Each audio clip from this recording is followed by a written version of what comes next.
Hello everybody and welcome. In this video I'm going to show you how to disconnect your speaker EDIFIER MS50A from your iPhone.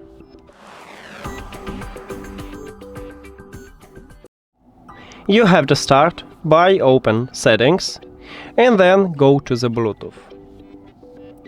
At the device list, click the information icon near to your speaker, and at the third line we have a button Disconnect. And you need to tap at this button. But before I tap on it, I will tell you the difference between Disconnect and Unpair. So when you select to disconnect your speaker and you tap at the Disconnect button, you will stop Bluetooth connection with the speaker, but leave it at the device list. And if you select to Unpair your speaker and you tap at the Forget this device button, you will totally remove your speaker from your phone.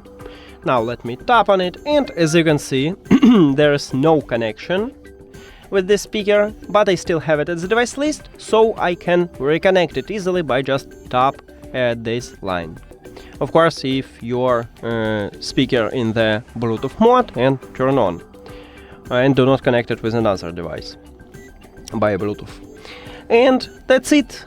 Thank you for watching this video. If you found it helpful, please consider subscribing to the channel and leave the like on the video. See you later!